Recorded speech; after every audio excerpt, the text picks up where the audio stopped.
ಎಲ್ಲರಿಗೂ ನಮಸ್ಕಾರಗಳು. ಪ್ರಗತಿಪಥ ಪಾಠಶಾಲೆ ಯೂಟ್ಯೂಬ್ ಚಾನೆಲ್ಗೆ ಎಲ್ಲರಿಗೂ ಸ್ವಾಗತ. ಈ ಒಂದು ವಿಡಿಯೋದಲ್ಲಿ ಸಮಾಜ ವಿಜ್ಞಾನ ಪಠ್ಯಪುಸ್ತಕ 6ನೇ ತರಗತಿ ಭಾಗ 1 ಪಠ್ಯಪುಸ್ತಕದ ವಿಷಯಕ್ಕೆ ಸಂಬಂಧಿಸಿದಂತೆ ಅಭ್ಯಾಸದ ಪ್ರಶ್ನೋತ್ತರಗಳಿಗೆ ವಿವರಣೆ ಮುಖಾಂತರ ಅಭ್ಯಾಸಿಸಿದ್ದೇನೆ. ಈ ಒಂದು ವಿಡಿಯೋ ಶಿಕ್ಷಕರಿಗೆ ಹಾಗೂ ವಿದ್ಯಾರ್ಥಿಯ ಪೋಷಕರಿಗೆ ಉಪಯುಕ್ತವಾಗುತ್ತದೆ. ಬನ್ನಿ ವಿಡಿಯೋ ಶುರು ಮಾಡೋಣ. ಹಾಗೆ ಈ ಒಂದು ವಿಡಿಯೋ ಮುಂಬರುವಂತಹ ಸ್ಪರ್ಧಾತ್ಮಕ ಪರೀಕ್ಷೆಗಳಿಗೆ ಸ್ಪರ್ಧಾರ್ಥಿಗಳು ಸಹ ಈ ಒಂದು ವಿಷಯ ಉಪಯುಕ್ತವಾಗುತ್ತದೆ. ಹಾಗೆ ಪರಿವಿಡಿ: ಇತಿಹಾಸ, ಉತ್ತರ ಭಾರತದ ಪ್ರಾಚೀನ ರಾಜಮನೆತನಗಳು, ದೆಹಲಿ ಸುಲ್ತಾನರು, ವಿಜಯನಗರ ಸಾಮ್ರಾಜ್ಯ ಹಾಗೂ ಬಹುಮನಿ ರಾಜ್ಯ, ಮೊಘಲರು ಹಾಗೂ ಮರಾಠರು, ಹಾಗೆ ಭಾರತೀಯ ವೈಚಾರಿಕತೆ ಹಾಗೂ ಭಕ್ತಿ ಪಂಥ, ಪೌರನೀತಿ, ಪ್ರಜಾಪ್ರಭುತ್ವ, ಹಾಗೆ ಮಾನವ ಹಕ್ಕುಗಳು, ಮೂಲಭೂತ ಹಕ್ಕುಗಳು ಮತ್ತು ಕರ್ತವ್ಯಗಳು. ಅದೇ ರೀತಿಯಾಗಿ ಭೂಗೋಳ ವಿಜ್ಞಾನ, ಏಷ್ಯಾ ಖಂಡ, ಯುರೋಪ್ ಖಂಡ, ಆಫ್ರಿಕಾ ಖಂಡ, ಈ ವಿಷಯಗಳ ಬಗ್ಗೆ ಅಭ್ಯಾಸದ ಪ್ರಶ್ನೋತ್ತರಗಳನ್ನು ಅಭ್ಯಾಸ ಮಾಡೋಣ. ಬನ್ನಿ ವಿಡಿಯೋ ಶುರು ಮಾಡೋಣ. ಇತಿಹಾಸ ಅಧ್ಯಾಯ 12 ಉತ್ತರ ಭಾರತದ ಪ್ರಾಚೀನ ರಾಜಮನೆತನಗಳು. ಅದರಲ್ಲಿ ಬಿಟ್ಟ ಸ್ಥಳಗಳನ್ನು ಭರ್ತಿ ಮಾಡಬೇಕು. ಹಾಗೆ ಸೆಲ್ಯೂಕಸನು ಚಂದ್ರಗುಪ್ತ ಮೌರ್ಯನ ಆಸ್ಥಾನಕ್ಕೆ ಕಳುಹಿಸಿಕೊಟ್ಟ ರಾಯಭಾರಿ ಮೆಗಸ್ತನೀಸ್. ಪ್ರಜೆಗಳೆಲ್ಲರೂ ತನ್ನ ಮಕ್ಕಳಿದ್ದಂತೆ ಎಂದು ಹೇಳಿದಂತಹ ಸಾಮ್ರಾಟ ಅಶೋಕ. ನಮ್ಮ ರಾಷ್ಟ್ರ ಲಾಂಛನ 4 ಮುಖದ ಸಿಂಹ. ಕನಿಷ್ಕನು ಅಧಿಕಾರಕ್ಕೆ ಬಂದ ನೆನಪಿಗಾಗಿ ಶಕವರ್ಷವನ್ನು ಆರಂಭಿಸಲಾಗಿದೆ. ಒಂದು ವಾಕ್ಯದಲ್ಲಿ ಉತ್ತರವನ್ನು ಉತ್ತರಿಸುವಂತಹ ಪ್ರಶ್ನೆಗಳು: ಮೌರ್ಯ ಸಾಮ್ರಾಜ್ಯದ ಸ್ಥಾಪಕ ಯಾರು? ಚಂದ್ರಗುಪ್ತ ಮೌರ್ಯ. ಮೌರ್ಯರ ರಾಜಧಾನಿ ಯಾವುದು? ಪಾಟಲಿಪುತ್ರ. ಕೌಟಿಲ್ಯ ಬರೆದಂತಹ ಗ್ರಂಥ ಯಾವುದು? ಅರ್ಥಶಾಸ್ತ್ರ. ಮೆಗಸ್ತನೀಸ್ ಬರೆದಂತಹ ಗ್ರಂಥದ ಹೆಸರೇನು? ಇಂಡಿಕಾ. ಧರ್ಮ ಮಹಾಮಾತ್ರರು ಮಾಡುತ್ತಿದ್ದಂತಹ ಕಾರ್ಯಗಳು ಯಾವುವು? ಓಕೆನಾ. ಕನಿಷ್ಕನು ಬೌದ್ಧ ಮಹಾಸಭೆಯನ್ನು ಎಲ್ಲಿ ನಡೆಸಿದನು? ಕನಿಷ್ಕನು ಕಾಶ್ಮೀರದಲ್ಲಿ ನಡೆಸಿದನು. ಅದೇ ರೀತಿಯಾಗಿ 2-3 ವಾಕ್ಯಗಳಲ್ಲಿ ಉತ್ತರವನ್ನು ಉತ್ತರಿಸುವಂತಹ ಪ್ರಶ್ನೆಗಳಿಗೆ ನಾನು ಸ್ಕ್ರೀನಲ್ಲಿ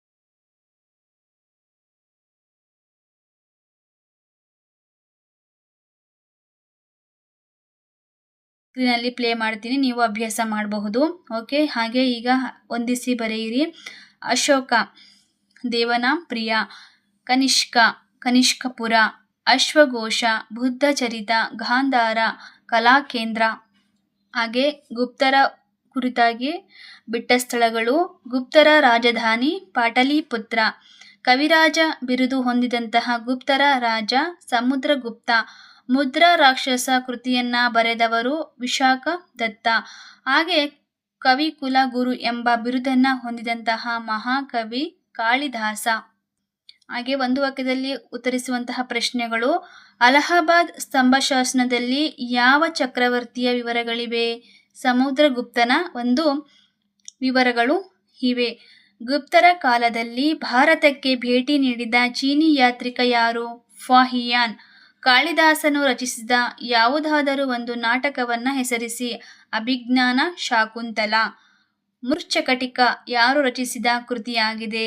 ಶೂದ್ರಕನ ಮೃಚ್ಛಕಟಿಕ. ಓಕೆ. ಅಮರಸಿಂಹನು ರಚಿಸಿದಂತಹ ಶಬ್ದಕೋಶ ಯಾವುದು? ಅಮರಕೋಶ.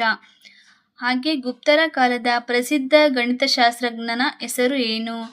ಆರ್ಯಭಟ. ಓಕೆ. ಇಲ್ಲಿರುವಂಥ ಪ್ರಶ್ನೆಗಳಿಗೆ ಉತ್ತರವನ್ನು ಸ್ಕ್ರೀನಲ್ಲಿ ಪ್ಲೇ ಮಾಡ್ತೀನಿ, ನೀವು ಅಭ್ಯಾಸ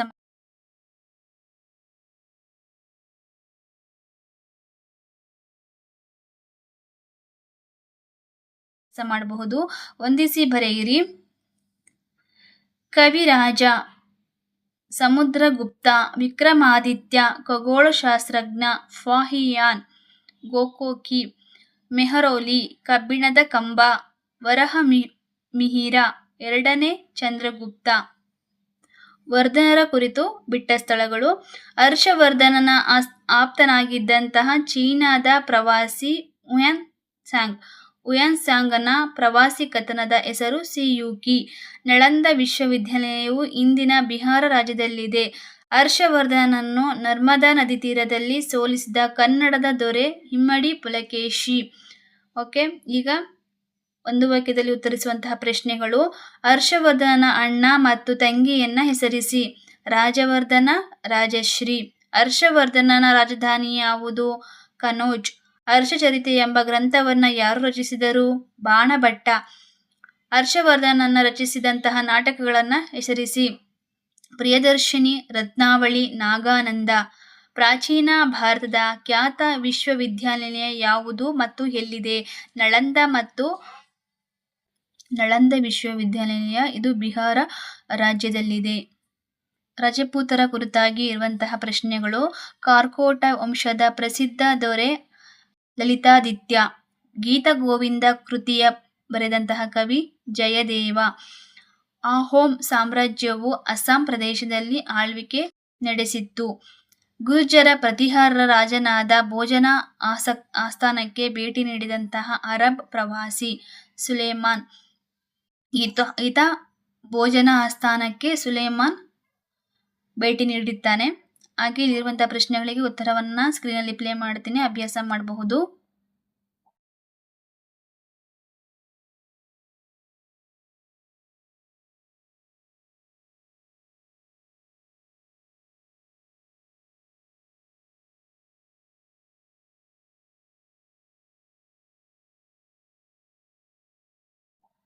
ದೆಹಲಿ ಸುಲ್ತಾನರು. ಬಿಟ್ಟ ಸ್ಥಳಗಳು: ಮೊದಲ ತರೈನ್ ಯುದ್ಧದಲ್ಲಿ ಪೃಥ್ವಿರಾಜ್ ಚೌಹಾಣನಿಂದ ಮಹಮ್ಮದ್ ಗೋರಿ ಸೋತನು. ಅಲ್ಲಾವುದ್ದೀನ್ ಖಿಲ್ಜಿಯು ದೆಹಲಿಯಲ್ಲಿ ಸಿರಿ ಎಂಬ ಕೋಟೆಯನ್ನ ಕಟ್ಟಿಸಿದನು. ಇಬ್ರಾಹಿಂ ಲೋಧಿಯನ್ನು ಮೊದಲ ಪಾಣಿಪತ್ ಕದನದಲ್ಲಿ ಸೋಲಿಸಿದವನು ಬಾಬರ್. ಗುಲಾಮಿ ಸಂತತಿಯ ಸ್ಥಾಪಕ ಕುತುಬುದ್ದೀನ್ ಐಬಕ್. ಒಂದು ವಾಕ್ಯದಲ್ಲಿ ಉತ್ತರಿಸುವಂತಹ ಪ್ರಶ್ನೆಗಳು: ಮಹಮ್ಮದ್ ಗೋರಿಯು ಎರಡನೇ ತರೈನ್ ಯುದ್ಧದಲ್ಲಿ ಯಾರ ವಿರುದ್ಧ ಜಯ ಸಾಧಿಸಿದನು? ಪೃಥ್ವಿರಾಜ್ ಚೌಹಾಣ್. ಕುತುಬ್ ಮಿನಾರನ್ನ ಕಟ್ಟಿಸಿದವರು ಯಾರು? ಕುತುಬುದ್ದೀನ್ ಐಬಕ್. ದೆಹಲಿಯ ಸುಲ್ತಾನರ ಕಾಲದಲ್ಲಿ ಆಳ್ವಿಕೆ ನಡೆಸಿದ ಏಕೈಕ ಮಹಿಳೆ ಯಾರು? ರಜಿಯಾ ಸುಲ್ತಾನ್. ಹಾಗೆ ದಕ್ಷಿಣ ಭಾರತದ ಮೇಲೆ ದಾಳಿ ನಡೆಸಿದ ಅಲ್ಲಾವುದ್ದೀನ್ ಖಿಲ್ಜಿಯ ದಂಡನಾಯಕ ಯಾರು? ಮಲ್ಲಿಕ್ ಕಾಫರ್. ಮಹಮ್ಮದ್ ಬಿನ್ ತುಘಲಕನು ರಾಜಧಾನಿಯನ್ನ ಎಲ್ಲಿಂದ ಎಲ್ಲಿಗೆ ವರ್ಗಾಯಿಸಿದನು? ದೆಹಲಿಯಿಂದ ದೇವಗಿರಿಗೆ ಅಂದ್ರೆ ದೌಲತಾಬಾದ್. ತಾನು ದೇವರ ಪ್ರತಿನಿಧಿ ಎಂದು ಹೇಳಿಕೊಂಡ ದೆಹಲಿ ಸುಲ್ತಾನ ಯಾರು? ಬಲ್ಬನ್. ಹಾಗೆ 2-3 ವಾಕ್ಯಗಳಲ್ಲಿ ಉತ್ತರಿಸುವಂತಹ ಪ್ರಶ್ನೆಗಳಿಗೆ ಸ್ಕ್ರೀನಲ್ಲಿ ಪ್ಲೇ ಮಾಡ್ತೀನಿ, ಅಭ್ಯಾಸ ಮಾಡಬಹುದು. ಹೊಂದಿಸಿ ಬರೆಯಿರಿ.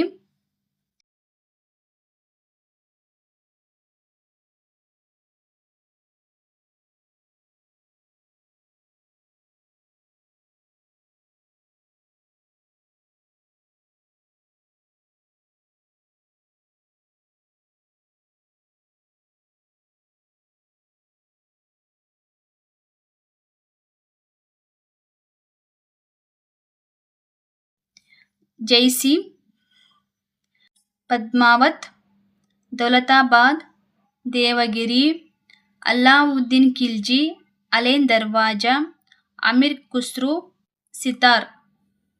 ವಿಜಯನಗರ ಸಾಮ್ರಾಜ್ಯದ ಕುರಿತಾದಂತಹ ಪ್ರಶ್ನೋತ್ತರಗಳು: ವಿಜಯನಗರ ಸಾಮ್ರಾಜ್ಯದ ಲಾಂಛನ ವರಾಹ.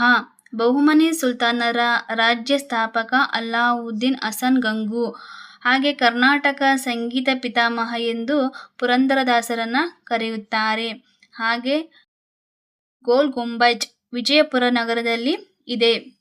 ಹಾಗೆ ಆದಿಲ್ ಶಾಹಿ ಅರಸರಲ್ಲಿ ಗಣ್ಯನು ಯಾರು? ಫಿರೋಜ್ ಶಾ.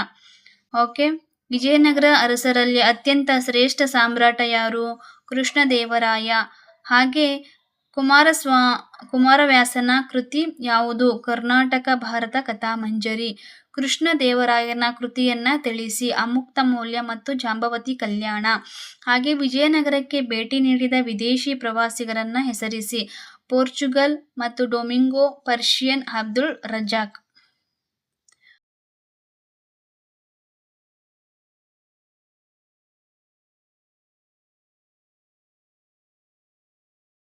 ಮೊಘಲರು ಮತ್ತು ಮರಾಠ. ಈ ಒಂದು ವಿಷಯಕ್ಕೆ ಸಂಬಂಧಿಸಿದಂತೆ ಬಿಟ್ಟ ಸ್ಥಳಗಳು: ಅಕ್ಬರನನ್ನು ವಿರೋಧಿಸಿದ ಮೇವಾಡದ ಪ್ರಸಿದ್ಧ ಅರಸ ಪ್ರತಾಪ ಸಿಂಹ. ಫತೇಪುರ್ ಸಿಕ್ರಿಯನ್ನು ಅಕ್ಬರ್ ಸಾಮ್ರಾಟ ನಿರ್ಮಾಣ ಮಾಡಿದನು. ರಾಮಚರಿತಮಾನಸ ತುಳಸಿದಾಸರು ಬರೆದಂತಹ ಕೃತಿ. ಶಿವಾಜಿಯು ಪುಣೆಯ ಬಳಿಯಲ್ಲಿ ಜನಿಸಿದನು, ಶಿವನೇರಿ ದುರ್ಗ ಎಂಬಲ್ಲಿ. ಓಕೆ. ಶಹಜಾನನ ಮಗನ ಹೆಸರು ಔರಂಗಜೇಬ. ಹಾಗೆ ಇಲ್ಲಿರುವಂತಹ ಪ್ರಶ್ನೆಗಳಿಗೆ ಉತ್ತರ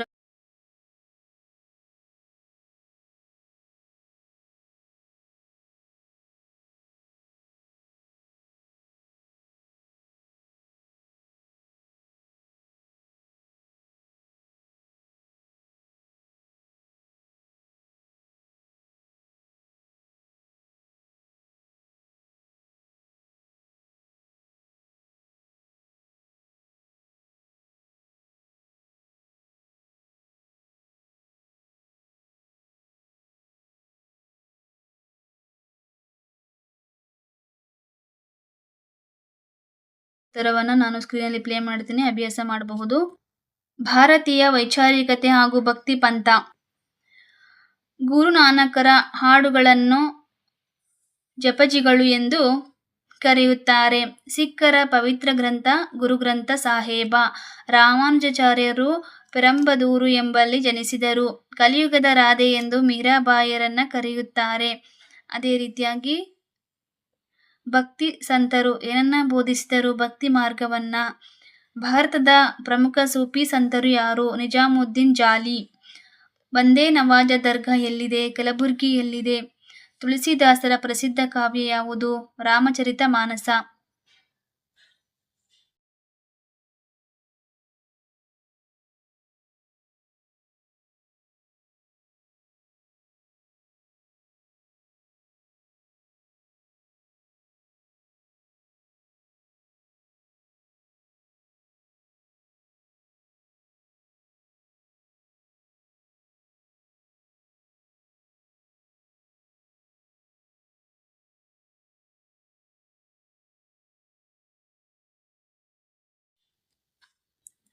ಪೌರನೀತಿ, ಪ್ರಜಾಪ್ರಭುತ್ವ.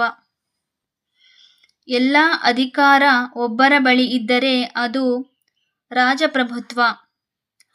ಮತದಾನ ಮಾಡಲು 18 ವರ್ಷ ವಯಸ್ಸಾಗಿರಬೇಕು. ಮತ ಚಲಾಯಿಸುವ ಸ್ಥಳವನ್ನ ಮತಗಟ್ಟೆ ಎನ್ನುವರು.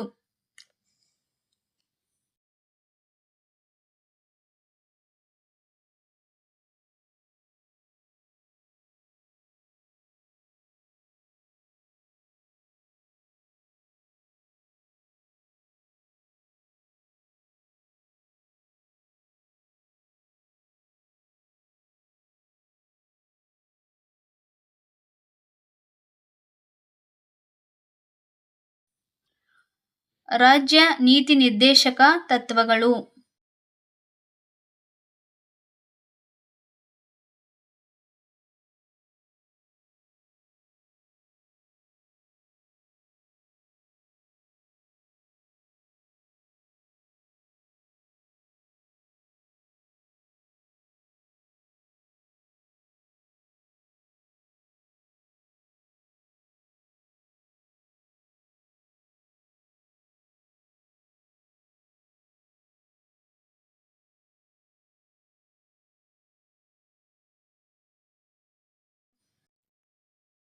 ಮಾನವ ಹಕ್ಕುಗಳು, ಮೂಲಭೂತ ಹಕ್ಕುಗಳು ಮತ್ತು ಕರ್ತವ್ಯಗಳು. ಹಕ್ಕು ಎಂದರೆ ನಾಗರಿಕರಿಗೆ ಇರಬೇಕಾದ ಅಧಿಕಾರ. ಮೂಲಭೂತ ಹಕ್ಕುಗಳು 6 ಇವೆ. ಬಾಲಕಾರ್ಮಿಕ ನಿಷೇಧ ಕಾಯ್ದೆ 1986ರಲ್ಲಿ ಜಾರಿಗೆ ತರಲಾಯಿತು. ನಮ್ಮ ಭಾಷೆ ಸಂಸ್ಕೃತಿಯನ್ನ ರಕ್ಷಿಸಲು ನಮಗೆ ಸಾಂಸ್ಕೃತಿಕ ಮತ್ತು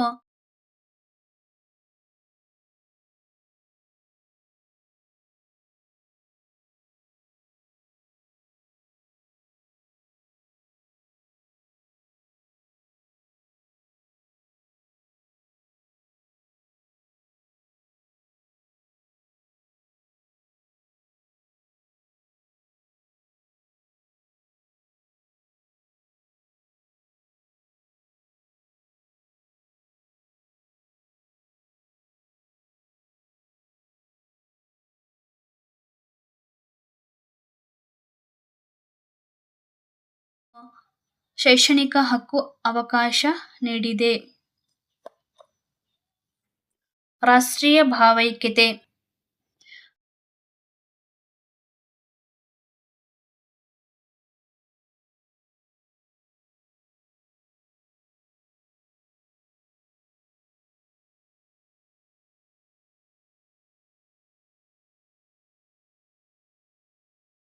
ರಾಷ್ಟ್ರೀಯ ಚಿಹ್ನೆಗಳು ಮತ್ತು ರಾಷ್ಟ್ರೀಯ ದಿನಾಚರಣೆ.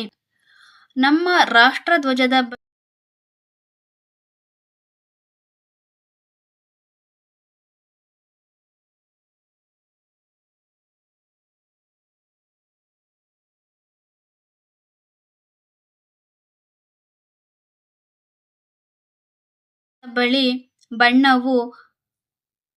ನಮ್ಮ ರಾಷ್ಟ್ರಧ್ವಜದ ಬಿಳಿ ಬಣ್ಣವು ಸತ್ಯ, ಶಾಂತಿ, ಪರಿಶುದ್ಧತೆಯ ಸಂಕೇತವಾಗಿದೆ. ರಾಷ್ಟ್ರೋತ್ಸವವನ್ನು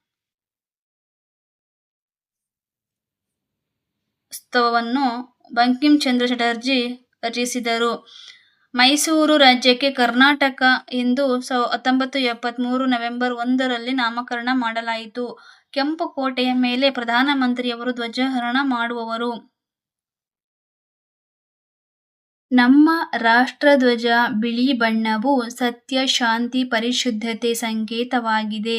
ಹಾಗೆ ಮೈಸೂರು ರಾಜ್ಯಕ್ಕೆ ಕರ್ನಾಟಕ ಎಂದು 1973 ನವೆಂಬರ್ 1ರಲ್ಲಿ ನಾಮಕರಣ ಮಾಡಲಾಯಿತು.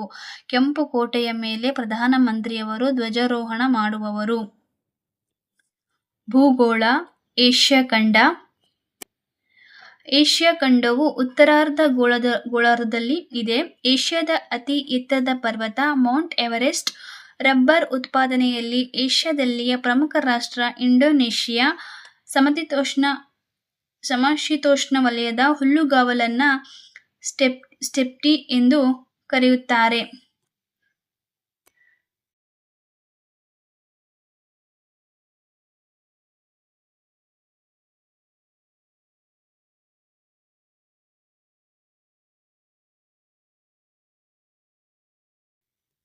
ಯುರೋಪ್ ಖಂಡ.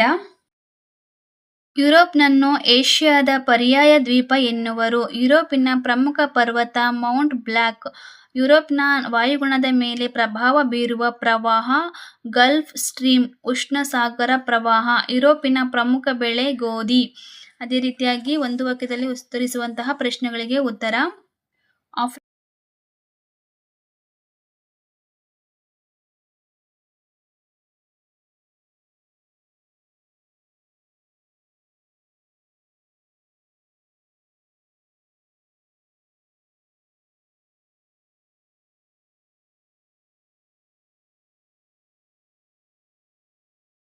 ಆಫ್ರಿಕಾ ಖಂಡ. ಆಫ್ರಿಕಾವನ್ನು ಕತ್ತಲೆ ಖಂಡ ಎಂದು ಕರೆಯುತ್ತಾರೆ. ಆಫ್ರಿಕಾದ ಉದ್ದವಾದ ನದಿ ನೈಲ್ ನದಿ. ಆಫ್ರಿಕಾದ ಅತ್ಯಂತ ಎತ್ತರವಾದ ಶಿಖರ ಕಿಲಿಮಾಂಜಾರೋ. ಆಫ್ರಿಕಾದ ದೊಡ್ಡದಾದ ಪಕ್ಷಿ ಉಷ್ಟ್ರಪಕ್ಷಿ. ಸವನ್ನಾ ಮಾದರಿ ವಾಯುಗುಣ ಪ್ರದೇಶವನ್ನ ಸುಡಾನ್ ಮಾದರಿ ವಾಯುಗುಣ ಎನ್ನುತ್ತಾರೆ. ಹಾಗೆ 2-3 ವಾಕ್ಯಗಳಲ್ಲಿ ಉತ್ತರಿಸುವಂತಹ ಪ್ರಶ್ನೆಗಳಿಗೆ ಉತ್ತರವನ್ನ ಸ್ಕ್ರೀನಲ್ಲಿ ಪ್ಲೇ ಮಾಡ್ತೀನಿ, ಅಭ್ಯಾಸ ಮಾಡಬಹುದು. ಈ ಒಂದು ವಿಡಿಯೋ ನಿಮಗೆ